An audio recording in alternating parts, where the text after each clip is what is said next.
Update 3. Dad moves in, soon-to-be bride gets pregnant, and she demands I leave the house because she needs my room. I tell her, lady, I own the house. I kept recording and asked him to clarify. You're evicting me from this house, the house that belongs to me.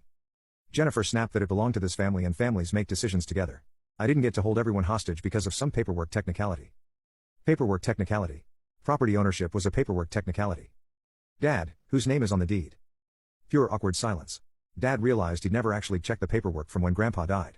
When he finally admitted that legally, yes, the house was in my name, but started to say, but, I cut him off. There was no but. Legally, this was my house. And you just told me you were evicting me from my own property. That's when Jennifer finally understood what was happening, and her face went through about 6 different emotions before settling on barely controlled panic. That can't be right, she said slowly. You're just a student. This student does. I showed her the phone screen. Inherited it from my grandparents when they died. House, land, everything. All mine. Jennifer sat down hard on my bed, still holding one of my boxed up books. But your father, he pays for everything. Utilities and upkeep. Yeah. On my property. Like a tenant. He renovated this place with my mom's life insurance money to improve my house. The color drained from her face as she realized her entire plan had just imploded. So, when you decided to evict me from my own house and turn my bedroom into your nursery without asking. Yeah, that's not going to fly. Dad was quiet for a long moment, and when he finally spoke, his voice had that dangerous edge it got when he was really pissed off.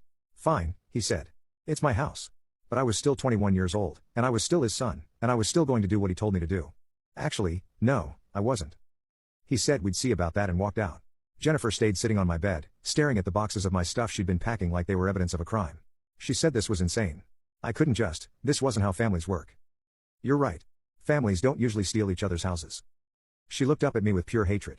You little shit. You have no idea what you just did. I am pregnant and we need the house more than you do. Maybe you should have asked nicely. This isn't over. Good luck with that. I texted Ian immediately about deploying the nuclear option. They tried to pack my stuff without permission. His response came back in seconds asking how they took the property ownership revelation. About as well as you'd expect, I told him. Dad's having an alpha male meltdown and Jennifer looks like she just watched her master plan burn to the ground. After the attempted forced eviction, I spent the weekend doing research, not homework. The kind of research that would help me figure out exactly how to make these people's lives as miserable as they tried to make mine. Ian came over Saturday morning with coffee and his laptop for what he called war council time. All right, what's the plan? I told him the plan. I was evicting them. Both of them. Even your dad? Especially my dad. He made his choice when he tried to force me out of my own house. Ian grinned. Ruthless. I like it. What do you need? We spent the morning researching tenant rights, eviction procedures, and property law. Turns out when you let people establish residency in your house, which Dad and Jennifer had definitely done, getting them out requires proper legal channels. But when you own the property and they're not on any lease, you've got most of the power. Ian found the relevant laws. In this state, you need to give 30 days written notice for month-to-month tenants. But if they're not paying rent and there's no lease agreement, it's considered tenancy at will and you can terminate it with notice. 30 days notice. But here was the fun part. If they refused to leave after notice, I could file for eviction and have them legally removed. When I asked about damages, like if they'd been living there rent-free, Ian found the beautiful part. I could sue for fair market rent for the entire time they'd been there without a lease, plus any damages to the property. I calculated quickly. Dad had been living there rent-free for 9 years. Jennifer and her kids for about 6 months. At market rates for a 4-bedroom house in our area, we were talking about serious money. Dad would owe me about $200,000 in back rent. Jennifer would owe about $15,000 just for the time she'd been there. Ian whistled. That's some expensive house playing. Monday morning, I went to the courthouse and filed the paperwork. Tuesday, I went to a lawyer to make sure I was doing everything by the book. Wednesday, I had the eviction notices printed up on official letterhead. Thursday evening, I waited for them both to be home, then called a family meeting in the living room. We need to talk, I said, setting the folder of legal documents on the coffee table. Dad was still in his post-superiority mode. If this is about your attitude problem, I don't want to hear it. You've been acting like a spoiled brat, and it needs to stop. Actually, this is about your housing situation. Jennifer was sitting next to him, one hand on her belly like she was protecting the baby from my bad vibes. What about our housing situation? I opened the folder and pulled out the eviction notices. You're both being evicted. 30 days notice effective immediately. The silence that followed was beautiful. Dad picked up his notice and read it like it was written in Aramaic. What the hell is this? It's an eviction notice. You have 30 days to find alternative housing and vacate the premises. He exploded. You can't do this. I'm your father, you little shit. Watch me.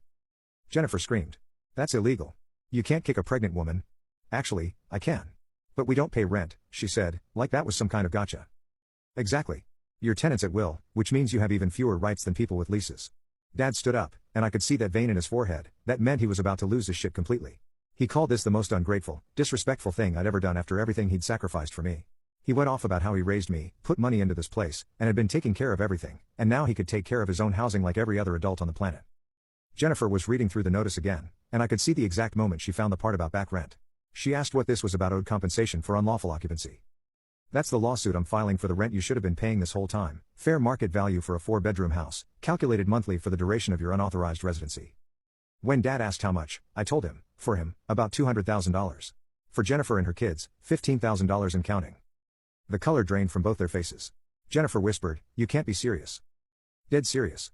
But I wasn't completely heartless. You can avoid the lawsuit by vacating within 30 days and signing an agreement not to pursue any claims against the property. Dad sat back down hard and asked about $200,000. That's what it cost to live in a house like this for 9 years. Who knew? Jennifer's voice got shrill, saying this was insane. They were going to be homeless. She was pregnant. Not my problem. You should have thought about that before you tried to steal my house. Dad was quiet for a long time, staring at the eviction notice like it might change if he looked at it hard enough. When he finally asked where they were supposed to go, I suggested anywhere but here. Jennifer had that apartment, right? The one she was so eager to rent to me. That's a 1-bedroom, she said. We can't fit 3 adults and 2 kids in a 1-bedroom apartment. 3 adults? I asked. Your father, me, and my mother, she explained. I laughed.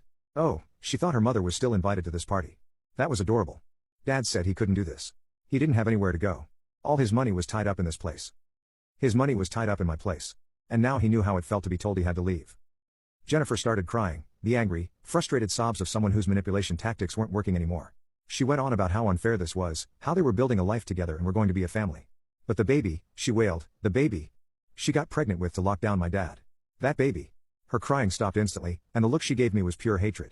You don't know what you're talking about. Really? Let me guess, birth control failure, happy accident, surprise pregnancy that just happened to occur right when you needed to cement your position in the house.